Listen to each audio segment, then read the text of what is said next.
নমস্কার, হাজির হলাম নতুন ভিডিও নিয়ে। আজকের রেসিপিতে থাকছে ক্ষীর দিয়ে পাটিসাপটা। এইভাবে বানিয়ে নিন সুন্দর কালার পাটিসাপটা। বাড়ির বুড়ো থেকে বাচ্চারা সকলেই পছন্দ করবে। কম সময়ের মধ্যে এবং তেল ছাড়া সুন্দর পাটিসাপটা। যদি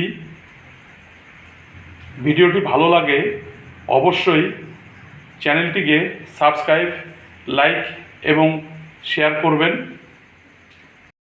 এবার দেখে নেওয়া যাক কিভাবে এই পাটিসাপটাটাকে তৈরি করা যায়। পাটিসাপটা তৈরি করার জন্য আতপ চাল ভিজিয়ে নেওয়া হয়েছে, ভেজানো হয়েছে, ভিজিয়ে ভালোভাবে ধুয়ে নিয়েছি। এবার এই চালটাকে মিক্সিং বোলটি দিয়ে দিব।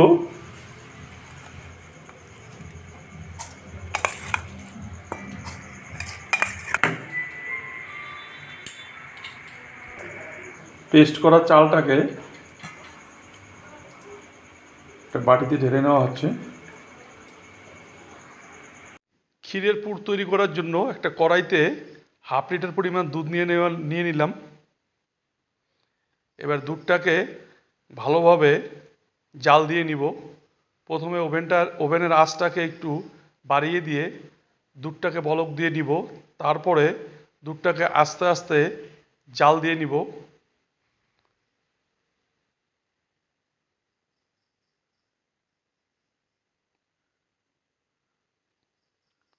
ভালোভাবে নাড়াচাড়া করে নেওয়া হচ্ছে।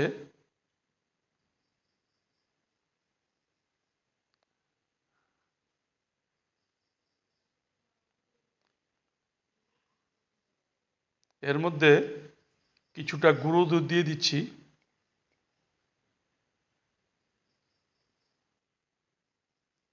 এবং গুঁড়ো দুধটাকে ভালোভাবে মিশিয়ে নেওয়া হচ্ছে। এবং ওভেনের আঁচটা কমিয়ে দিয়েছি। এবার ভালোভাবে নাড়াচাড়া করে নেওয়া হচ্ছে।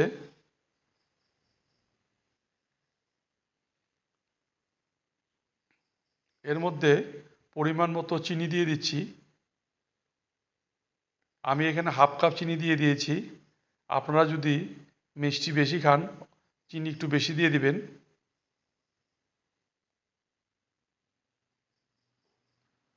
পুরটা প্রায় তৈরির দিকে।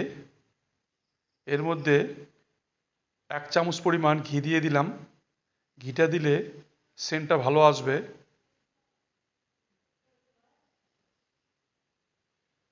এই টাইমে ভালোভাবে নাড়াচাড়া করে নিতে হয়। এবার পুরটা রেডি। আর একটু নাড়াচাড়া করেই পুরটাকে নামিয়ে নিব। নামিয়ে নিয়ে ঠান্ডা করে পাটিসাপটায় দিয়ে দিব। 200 গ্রাম পরিমাণ চাল নেওয়া হয়েছিল এবং সেই পরিমাণ অনুযায়ী গরুর দুধ দিয়ে দিচ্ছি।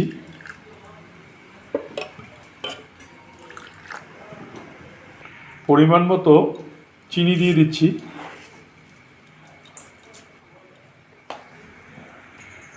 পরিমাণ মতো ময়দা দিয়ে দিচ্ছি।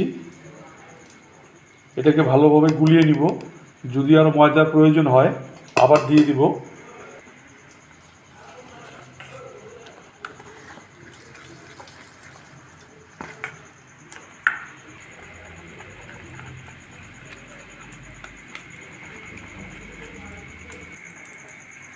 অল্প অল্প করে ময়দা দিব আর গুলিয়ে নিব।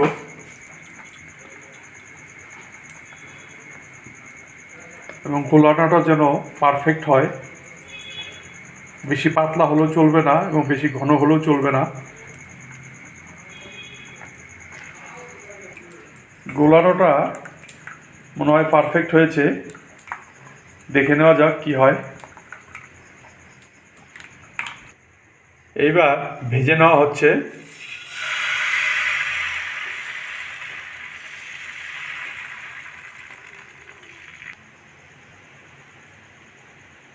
এবার ক্ষীরটাকে দিয়ে দেওয়া হচ্ছে। ক্ষীরের পুর। ক্ষীরটা আগেই বানিয়ে নেওয়া হয়েছিল।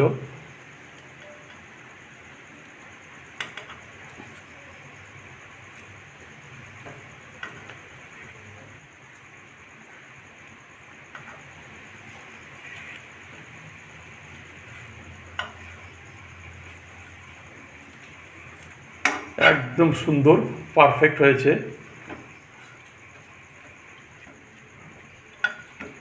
নেওয়া হচ্ছে।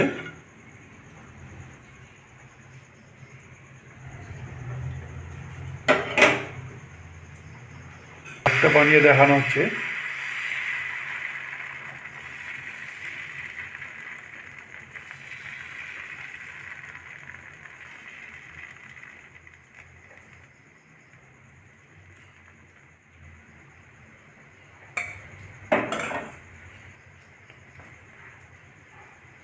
ক্ষীরের পুরটা দিয়ে দেওয়া হচ্ছে।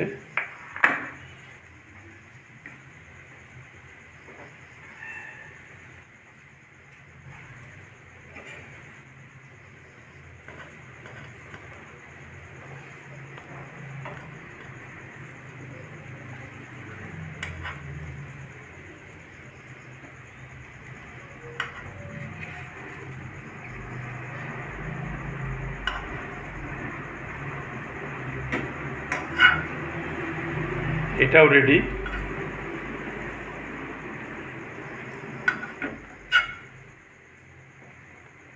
সুন্দর, এবার নামিয়ে নিব।